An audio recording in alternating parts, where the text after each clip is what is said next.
Hello and welcome to my creative critical reflection. Question 1. How does your product use or challenge conventions, and how does it represent social groups or issues? The first product which I worked on was my front cover.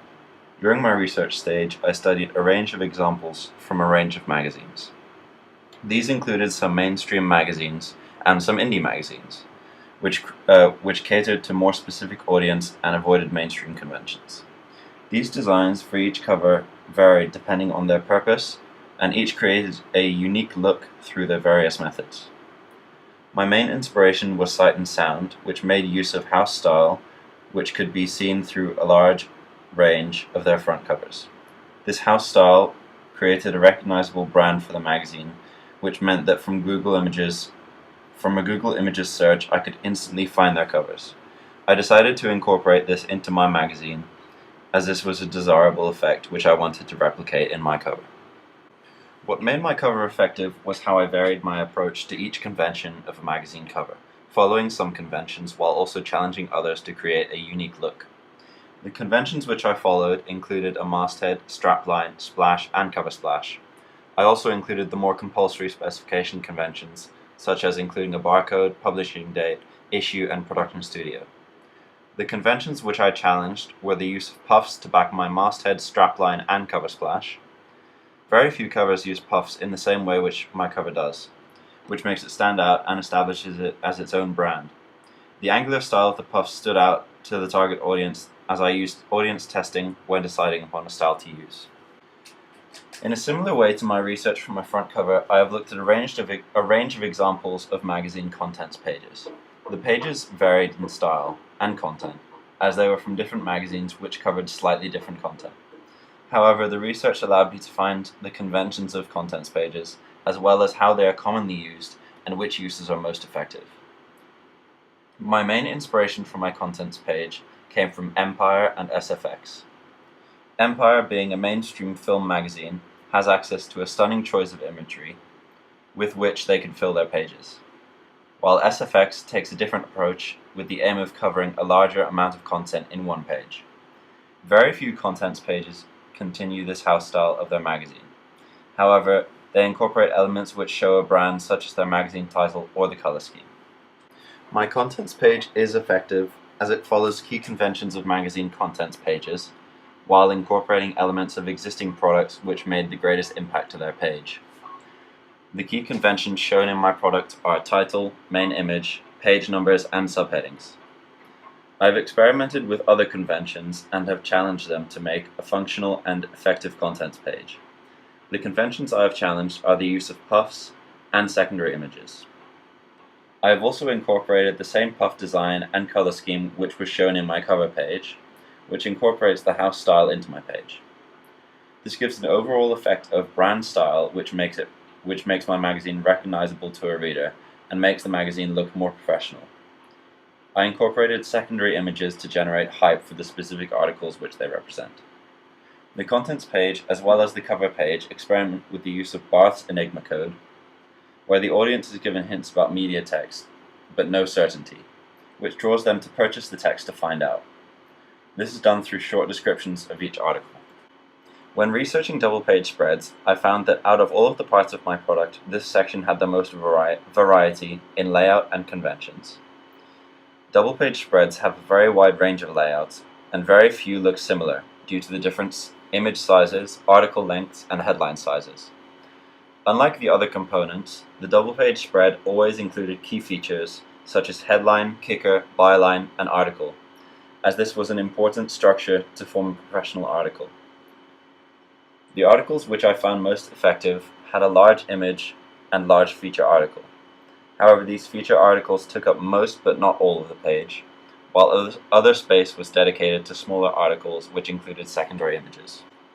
My double-page spread is effective as it includes a large feature article which takes up most of the page, as well as a smaller article which is positioned using techniques which are conventional of spreads.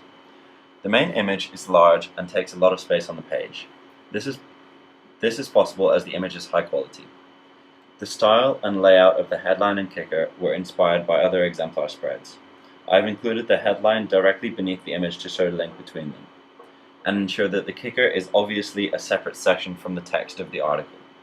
This is conventional of article text. The article continues onto the next page and also features a secondary image which links to the article text. However, this transition into the next page is not as effective as I would like it to be, and can be mistaken for a separate article. I've used the rule of thirds to lay out both pages using 3 columns for the main article, and using the right-hand third of the right page for the smaller side article. The gutter included on the right page has caused the spread to seem disjunct, which could be improved upon if I were to recreate the page. The theme of football is seen repeatedly through my products. It is to be noted that this is to do with the feature film rather than the magazine house style. My writing style emulates that of some articles which I have read. The inclusion of quotes and references to the featured media texts are conventional in writing style.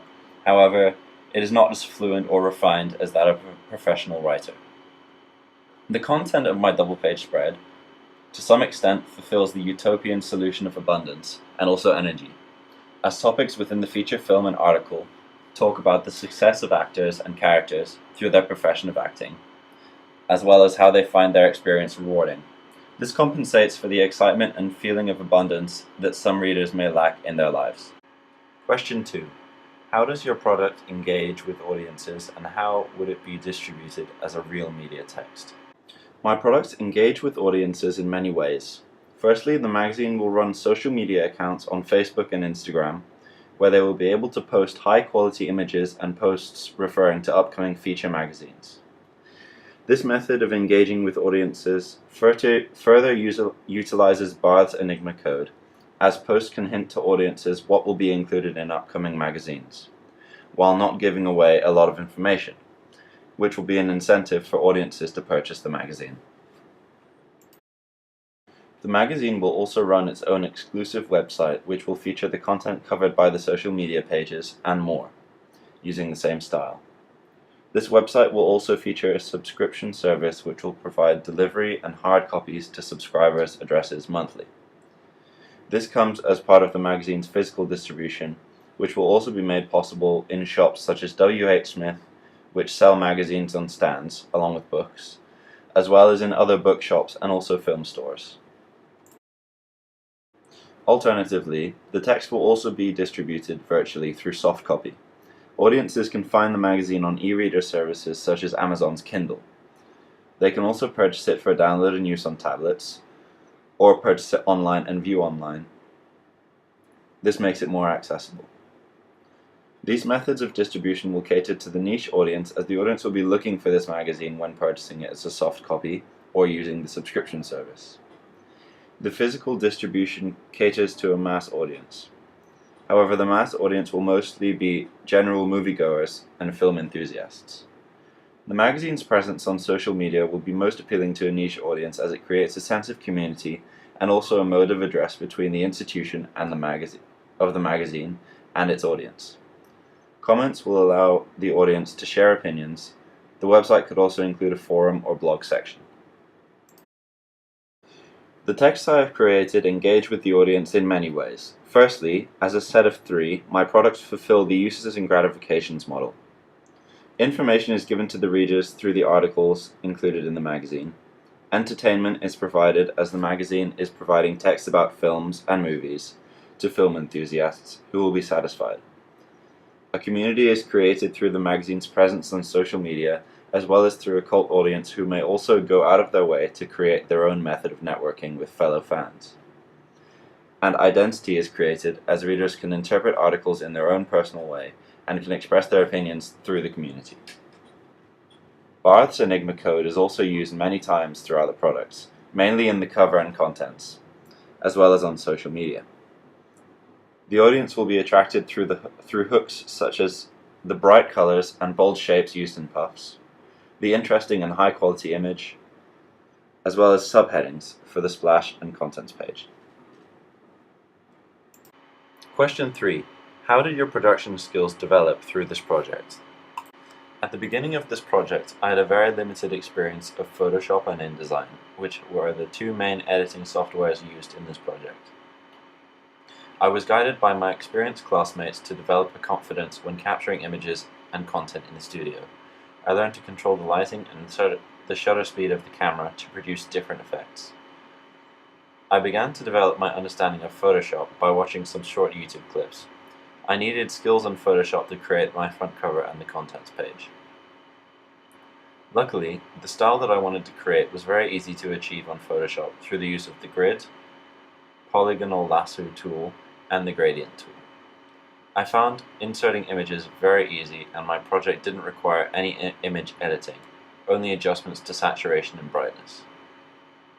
I found Adobe InDesign very hard to master, and I still feel much more confident about using Photoshop. I did, however, find it easy to manipulate the guidelines on InDesign, which allowed me to integrate the rule of thirds easily into my double-page spread.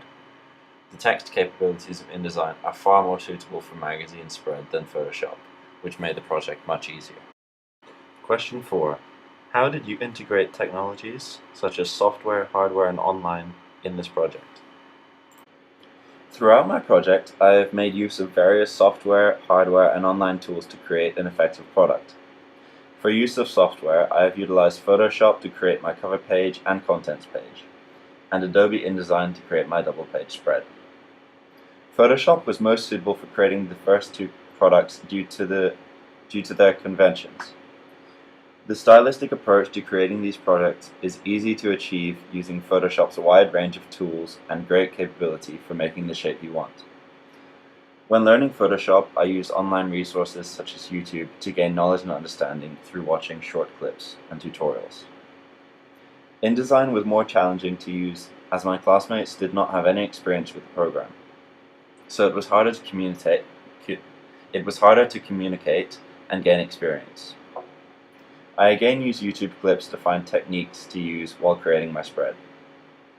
InDesign is more suitable for the spread component as it has a much greater capability for creating columns and rows of text. The guidelines also allowed me to create gutters and slugs which I could work around when formatting the page. The hardware I made use of included digital cameras which allowed me to capture very high quality images and easily control variables which would dictate the outcome of my photos. The camera was also very easy to use outside and shooting in different lights. The memory storage system was also very easy to use, and I could quickly transfer photos from the camera into my software for designing the products. The studio lights were very important pieces of hardware in the capturing of photos. They were easy to adjust with some guidance from the teacher.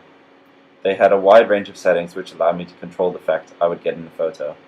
And the technology included in the flash was also very useful as it would automatically fire when a photo was taken. In terms of online resources I used other than YouTube, I have created a social media accounts of the magazine and explored the capabilities of these sites. I have also created a blog where I've talked about the creation of my product in greater detail. This concludes my creative critical reflection. Thank you.